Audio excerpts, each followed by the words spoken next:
Hola, el día de hoy me gustaría iniciar este podcast que voy a titular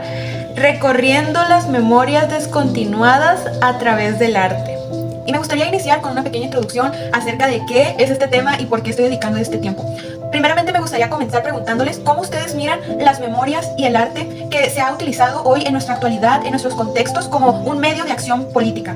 Y bueno, mientras que ustedes piensen eso, digieren eso, yo voy a seguir explicando un poquito más. Miren, a mí me parece muy importante este tema de las memorias y el arte, debido a que es por medio de estas dos que se despega una manifestación artística muy poderosa, que viene a dar voz, que viene a también, de cierta forma, llevarnos a voltear al pasado y ver todo lo que realmente pasó fuera de una historia oficial que se nos ha sido dada. Y más adelante les voy a explicar qué es esto de la historia oficial, pero quiero poner primero este plano en que el arte y la memoria nos abre un camino, lo que yo quisiera llamar un puente de posibilidades para aprender del pasado, aprender de los errores que se cometieron, de los traumas que se vivieron, para que hoy en el futuro pues no los cometamos o no se vuelvan a repetir. Y de igual manera creo que es un medio de dar voz, es un medio de dar visibilidad a problemáticas que no se habían hablado o que no se han hablado, porque cuando nosotros nos ponemos a analizar el pasado, a analizar las memorias, los recuerdos, estamos hablando tal vez de cosas que, como les digo, que nunca habíamos hablado, problemáticas que no se habían tocado, y cuando se tocan, cuando se empiezan a caer a la luz, es ahí donde tal vez nos lleva a una posición donde no hay nada que lo justifique, pero sí que grita justicia, sí que grita cambio, sí que grita escucha, o que simplemente nos lleva a acompañar todas estas historias que escuchamos, y definitivamente después de que las escuchamos, después de que aprendemos, no somos los mismos, sino que buscamos un futuro diferente y una esperanza de que lo que vivimos hoy no va a ser igual que antes. Y me parece importante recalcar esto porque a mí personalmente a veces me parece complicado pensar que no hay soluciones para los problemas, pero realmente cuando hablamos de problemáticas sociales tan grandes, no hay soluciones inmediatas, no hay soluciones directas que cambien todo de un día para otro, pero en este caso hay maneras de acompañar y de alguna forma dar solución, no total, pero sí algo que podemos llamar en un cierto punto o manera justicia. Y lo vamos a ir desarrollando poco a poco, pero básicamente esa es la razón por la que a mí me gustaría hablar de este tema. Y la pregunta central en la que me gustaría llevar mi plática es ¿por qué creen ustedes, por qué creemos todos, incluyendo a mí también, importante las memorias hoy en día para traer justicia? ¿Por qué es importante conocer nuestra historia para traer justicia? Y es que cuando yo escucho esto, inmediatamente viene a mi mente ese dicho o esa frase que he escuchado a lo largo de mi carrera educativa, que es el conocer es poder. Y creo que ahora lo entiendo un poco más porque el yo conocer lo que ha pasado en mi comunidad, en mi país o en donde yo me encuentro, me ayuda a abrir un panorama también de los errores que se han cometido y que no debo de permitir que se cometan hoy. Pero bueno, vamos a continuar y me gustaría abrir una parte que es arte y memoria. Esta primera parte voy a explicarles un poquito de por qué elegí el arte, y es que ha sido a través de diferentes manifestaciones artísticas de grandes artistas a lo largo de Latinoamérica que han hecho visibles diferentes problemáticas, y es a través de un puente que tal vez alguien podría decir es insignificante, pero no lo es porque hemos podido ver cómo a través de la escritura, cómo a través del cine, cómo a través de una exposición artística se puede dar un mensaje tan profundo que le da voz a toda una comunidad, que le da voz a todo un sector de la sociedad. Entonces, para mí me parece importante resaltar esto, además que es un medio alternativo de visibilidad. Entonces, sí, me parece importante resaltar eso. Muy bien, vamos con esta siguiente sección que voy a titular Recordando lo borrado. Me parece muy interesante este título porque cuando hablamos de recordar algo que fue borrado, de cierta forma también entendemos que fue algo que quiso ser escondido. Y qué mejor ejemplo que 100 años de soledad de Gabriel García Márquez, un escritor colombiano extraordinario que en su novela nos presenta en el capítulo número 15 este suceso histórico que trató de ser silenciado institucionalmente por el gobierno de ese país y que no se dio a conocer sobre este masacre. La masacre de las bananeras fue, básicamente lo voy a tratar de narrar súper rápido, pero para que ustedes tengan el contexto y entiendan la importancia de la memoria colectiva, pero de igual manera el impacto que tiene un silenciamiento institucional. Para comenzar quiero explicar qué es eso, qué es un silenciamiento institucional. Cuando decimos esta palabra nos referimos a un silencio obligatorio que se hace por medio de las instituciones oficiales. ¿Quiénes son? El gobierno, estas autoridades que tienen poder absoluto sobre, en este caso, los ciudadanos. Entonces, un silencio institucional es algo que la autoridad no permite que se hable, o simplemente lo evade para no traerlo a la mesa, ¿no? Y también vamos a hablar de otro silencio, que es el silencio colectivo, que se refiere a, es consecuencia, lo podríamos decir, del silenciamiento institucional, que es básicamente cuando una comunidad entera es silenciada, ya sea en este caso como un tipo de control social en donde se silencia, en donde no se permite a las personas hablar sobre algún suceso o algún acontecimiento, porque obviamente no les conviene. Bueno, teniendo esto en mente, ahora sí, podemos entrar por completo. Después de más de un mes de estar en huelgas y más de un año exigiendo sus derechos básicos, condiciones básicas para poder trabajar, los trabajadores de la United Fruit Company en Colombia fueron citados en Macondo por el mismo sindicato, por la misma compañía, con la idea de que en ese lugar iban a ser escuchados, pero también iban a reunirse con el líder de esta compañía para poder expresar toda la situación que estaba sucediendo y poder llegar a un acuerdo. Se dice, y por lo que cuenta la novela, es que cuando todos estos trabajadores llegan con sus familias, no iban solos, sino que iban con sus familias, estaban también ahí mismo la armada, o sea, los podemos identificar como, por ejemplo, yo lo pongo así en mi imaginación, los soldados como las autoridades básicamente. Y ¿cuál fue la sorpresa? Que en ese lugar no hubo ninguna reunión, sino que ya teniendo a todos los trabajadores reunidos, se les dio la orden a toda la armada de disparar y acabar, exterminar con todo lo que había ahí. Fue un suceso terrible porque obviamente ellos no fueron para pelear, ellos fueron citados en ese lugar para poder exigir sus derechos y condiciones básicas para trabajar. Durante este suceso se nos es presentado un testigo ideal que es José Arcadio II. Este hombre vive todo lo que les acabo de contar y justo también cuando él cuenta, ¿verdad? Relata cómo es que cuando él despierta, porque él también fue herido, despierta dentro de un tren y en uno de los vagones él dice que se acomoda tratando de pues acomodarse donde menos le lastimara, pero cuando se levanta y se da cuenta de que está rodeado de puros cuerpos muertos, pues es como que empieza ¿cómo puedes explicar? Se empieza a dar cuenta de todo lo que estaba pasando, logra escapar de este suceso y cuando llega a la comunidad, él empieza a preguntar sobre los sucesos y la gran sorpresa es lo siguiente, que nadie sabía nada. Cito a Márquez y dice lo siguiente: no hubo muertos, los trabajadores satisfechos habían vuelto con sus familias y la compañía bananera suspendía actividades mientras paraba la lluvia. Esto es lo que más sorprendió, a mí personalmente me impactó porque muestra cómo tiene los dos silenciamientos que acabamos de hablar, pero de igual manera, ya para concluir esta primera obra, es extraordinaria la forma en que Márquez logró formar una estrategia literaria para dar evidencia y producir memoria sobre este evento histórico que trató de ser borrado, pero que se tienen estas evidencias. De igual forma, hay una exposición que se llama Musa Paradisíaca, que es donde este artista habla un poco más sobre esta masacre. No voy a abundar sobre esta exposición, pero sí les comento porque fue un evento que, si ustedes buscan información, no van a encontrar. Incluso en ese tiempo nada más se dijo que hubo 13 muertos. Y en realidad las evidencias, como en este caso, como lo es en la novela, se dice de hasta 3,000 personas que murieron en ese masacre. Y de igual forma, en otra evidencia también muy fundamental e importante que encontramos son los telegramas que enviaron la compañía a las autoridades estadounidenses, donde anunciaban que había más. Primero dijeron de aproximadamente unos 150 y después hasta más de 500 personas. Entonces, todos estos desajustes de cifras, de números, solo nos hace asumir que hubo una borradura, que trataron de borrar algo. Y eso creo que es lo peor que se puede tomar como una violencia, porque es ignorar una fractura, ignorar una herida que hubo en la historia y que no se dejó ni tener duelo, ni tampoco el hablar la verdad. Sin embargo, pues tenemos estas representaciones artísticas, estas manifestaciones artísticas que traen esto a la mesa para hablarlo y que no se quede pues así nada más, sino buscar una forma de darle justicia por medio de articularlo, en este caso, por medio de la literatura, por medio de esta novela, articular algo inimaginable. Muy bien, y ahora para seguir lo que estamos hablando, vamos a hablar de ese siguiente tema, que es velar lo desaparecido. Y para este tema hay un poema, un escrito, una obra sorprendente, y hablo de Antígona González, de la escritora mexicana Sara Uribe. Nos presenta diferentes historias, diferentes recuerdos, memorias de familiares que lamentablemente han sufrido la desaparición forzada de algún familiar. Y es a través de esta manifestación artística que ella logra dar voz a estos cuerpos que no han podido ser velados, a estos muertos que lamentablemente gritan justicia, pero aquí viene Antígona González a través de su voz, ¿verdad? Habla por todos aquellos que no pueden hacerlo. Entonces, vemos también cómo Sara Uribe abre otros regímenes de alternativos de arte, alternativos de visibilidad. Entonces, me gustaría citar a Uribe en esta parte tan importante de su poema, en donde nos invita no nada más a escuchar, porque todo este proceso del arte yo puedo entender, y como yo lo he ido descubriendo, la importancia también de la escucha, la importancia también de articular su obra, porque cuando la escuchamos a través de las voces audibles de alguien leyéndola, causa hasta escalofríos, porque realmente podemos entender a viva voz lo que alguien está sufriendo y apela a nuestros sentidos, pero también a un sentido de empatía hacia el prójimo, hacia la otra persona. Y cito a Uribe: ¿quién es Antígona González dentro de esta escena? ¿Y qué vamos a hacer con sus palabras? ¿Quién es Antígona González? ¿Y qué vamos a hacer con todas las demás Antígonas? No quería ser una Antígona, pero me tocó. Uribe, página 15.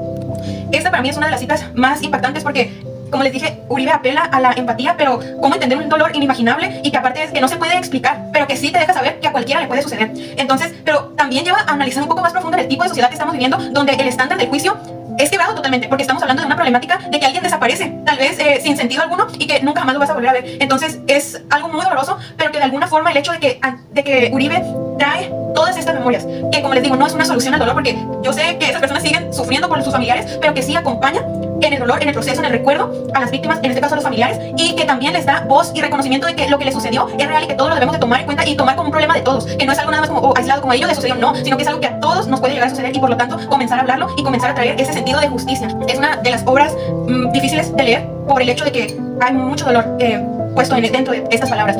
Muy bien, y pues eso que acabamos de escuchar fue una narración, ¿verdad? Que viene de los testimonios de los familiares y de lo que pues fue lo último que ellos supieron. Pero ahora vamos con esto siguiente, que es dar voz a lo inimaginable. Y aquí vamos a tener la siguiente obra, que es La muerte y la doncella, del chileno Ariel Dorfman. Esta obra es una obra de igual manera extraordinaria, en donde se logra dar voz a lo inimaginable, a lo difícil de hablar, porque realmente cuando hablamos de problemáticas como lo es la desaparición, en este caso, que es la muerte y la doncella, de la tortura, del secuestro, son temas que a la mayoría de la gente no le gusta tocar porque son difíciles, porque estamos hablando de algo que a mí no me gustaría que me pasara y que la mayoría de las veces lo vemos así, como que nos queremos alejar para no llamar a algo, ¿no? Es que si nos ponemos a pensar realmente que es una forma de silenciar a una persona, pero también de silenciar su dolor y llevarlo a que cargue solo un trauma, es una violencia terrible, es una forma de violencia en lo absoluto. Entonces es a través de su obra, de esa representación teatral, en donde Dorfman nos presenta cómo es que Paulina, la personaje principal, empieza a hablar sobre este secuestro, sobre esa tortura que recibió de parte del doctor Miranda, y pues cabe resaltar que todo eso también estaba en un contexto de dictadura en el que se encontraba Chile. Entonces es como una forma de destapar un trauma, pero que también trae consigo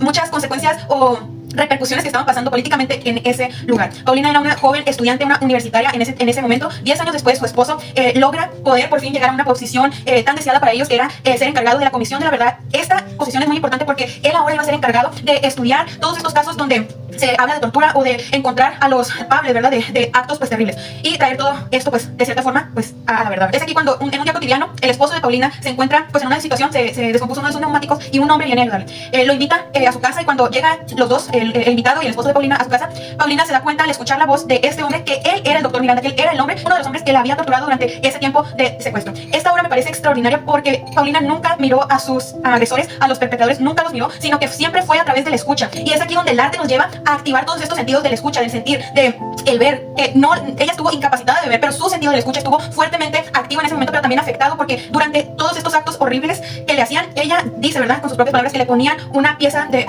pues queda totalmente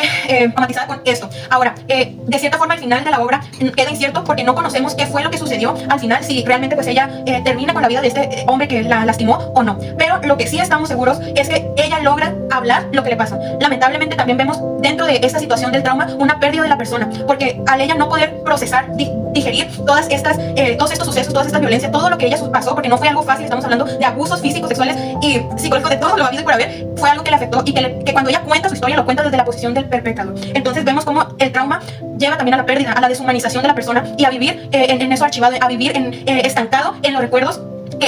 a los recuerdos del pasado. Entonces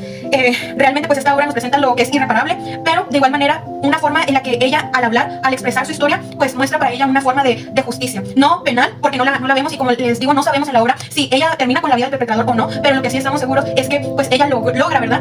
transmitir su dolor y poder de cierta forma expresar lo que a ella le pasó, y encontramos aquí una cierta forma de liberación y de justicia. Y siguiendo con este mismo tema, pero ahora vamos a darle un poquito otra dirección, porque vamos a hablar sobre una película, un filme, y que sigue siendo arte, que habla sobre reparar lo irreparable, porque también hay casos, ¿verdad?, donde vemos otros finales, que no siempre es algo que no tiene justicia penal. En este caso, en la película de Argentina 1985, miramos otro final sorprendente y diferente, que marca la historia de este país. De igual manera, nos encontramos en una situación política muy difícil, en donde las autoridades de este país estaban teniendo abusos de autoridad sobre los ciudadanos, hablando de secuestros y tortura hacia las personas que secuestraban ahora sí que sin razón alguna, sino que secuestraban a personas, las torturaban y nadie había dicho nada, hasta que se abre este juicio, en donde le toca, ¿verdad?, al protagonista de esta película recolectar todas estas evidencias. Y aquí vamos a hablar sobre otro concepto muy importante que trae a la mesa Santiago Mitre, que es la producción de memoria. Porque cómo hablar de algo que no está evidenciado, y es como lo veíamos en 100 años de soledad, en algo donde no hay evidencias, como fotografías, etcétera. Bueno, pues es aquí el trabajo de este fiscal en esta película, de recolectar todos esos testimonios, de llamar a las personas a declarar sus memorias, sus recuerdos. Y es sorprendente porque cuando van pasando uno por uno a dar sus testimonios, que son horroríficos, que son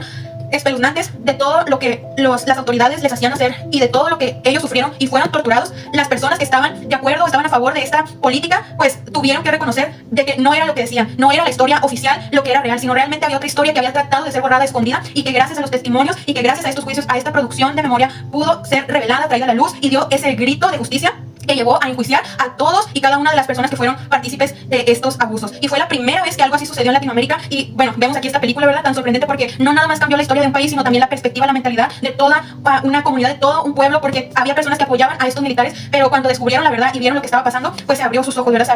Se abrieron sus ojos a la verdad y poder entender el sufrimiento de las personas que pasaron por esas torturas. Entonces aquí vemos, sí, una justicia penal, una justicia judicial, pero de igual manera esa esperanza de que las cosas no van a ser como lo fueron antes. Y ahí vemos la importancia del por qué son importantes, esenciales, la memoria para la justicia, porque sin esos testimonios, sin esas declaraciones, sin esa producción, sin esa investigación, esa recolección de memorias, esto no hubiera sucedido. Y por último, antes de terminar esta plática, me gustaría hablar sobre un caso en Tijuana, y de igual manera otra representación artística hermosa que salió hace un tiempo, que es Sound of Freedom. Pero primeramente me gustaría hablar sobre el caso de Tijuana, que va conectado con todas estas representaciones, con todas estas obras, manifestaciones artísticas, que es este caso que sucedió en la ciudad de Tijuana, Baja California, en el fraccionamiento Cachanillas, en donde se dio el reporte de que el colectivo de búsqueda de personas desaparecidas buscando a Tonelo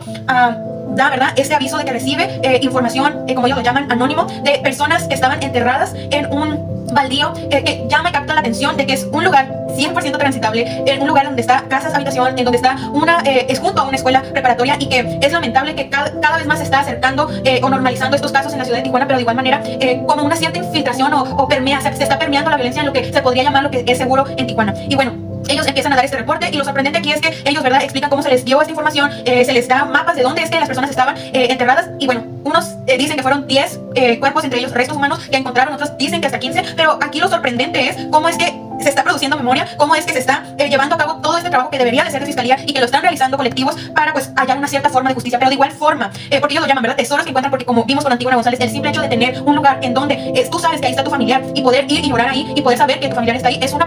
cierto, porque no es completo, una forma de poder dar un consuelo, pero no podría llamarle siquiera consuelo porque no sabes realmente todo lo que pasó, ¿verdad? Y queda corto, pero es una forma de justicia el poder entregar estos cuerpos. Pero menciono este caso porque vamos con lo siguiente, y que es el tema relevante al que yo quiero dar visibilidad también a través de este podcast, que son las desapariciones forzadas en este caso, y conectarlo con este trabajo que es de esta película Sound of Freedom, que habla sobre el tráfico humano. Sound of Freedom, realizada por el cineasta Alejandro Gómez Monteverde, de igual manera en colaboración con Eduardo Verástegui, que presentan de una forma extraordinaria, de igual forma, esta problemática global, pero que habla, ¿verdad?, sobre el tráfico humano, también de igual forma de la pornografía, o sea, son problemáticas que son difíciles de hablar y que es a través de este puente, de esta película, que se crea un puente para nosotros poder entender lo que está pasando, lo que se sufrió y todo lo que le sucedió a otras personas para, pues de alguna forma, encontrar estrategias para hablar y dar lenguaje de lo que está sucediendo, encontrar y traer a la mesa lo que está sucediendo y que es una problemática real y que está afectando a las personas. Es de tal forma que estos cineastas expresan y hablan, ¿verdad?, de lo que Tim Ballard, este hombre, hizo, que fue rescatando junto con su equipo de policía, ¿verdad?, diferentes niños, mujeres que estaban siendo traficados, que estaban siendo vendidos, prostituidos en diferentes partes de Latinoamérica, y que fue a través de su trabajo que ellos pudieron, ¿verdad?, liberarlos y poder darles pues una oportunidad más para poder pues vivir. Pero sí es importante resaltar cómo es que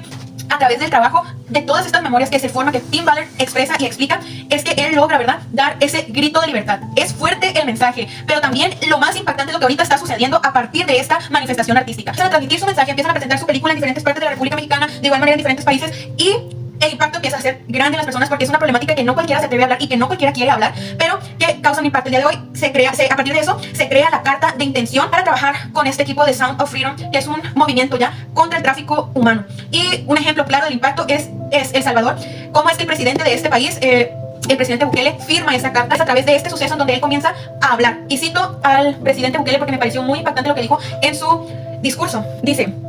poco se habla de eso. Incluso esta película ha tenido tanto éxito precisamente porque toca un tema tan importante, un tema que poca gente toca, poca gente quiere decir, probablemente por el miedo de quien está detrás, quienes compran estos órganos, porque eso puede tener consecuencias graves para los que hablan de eso. De entrada son bloqueados, de entrada son censurados y muy poca gente le gusta combatir el mal. Estas fueron las palabras del presidente Bukele, lo cual habla, ¿verdad?, de un silencio institucional que definitivamente está ignorando el problema y que no está haciendo nada para traerlo a la mesa, hablarlo y encontrar estrategias. Pero es a través del arte, es a través de las memorias recolectadas, producidas, que se crea esta plataforma para hablar, ¿verdad?, para darle un lenguaje de lo inimaginable, de lo que tú nunca tal vez te imaginarías o que solamente pensarías que sucede en una película de terror o en una pesadilla, pero que realmente vemos de que no es así, de que esto es real, de que son problemáticas que le pasaron a personas y que nos hacen ver que algo está mal en el pasado y que no se debió de haber permitido, es algo que no es justificable, pero que hoy en el presente grita por justicia y libertad, así tal cual como llama esta película Sound of Freedom. Entonces, en conclusión, me gustaría pues nuevamente, ¿verdad?, recordar la importancia del arte y las memorias, la importancia de hablar, las memorias, la importancia de escuchar los testimonios,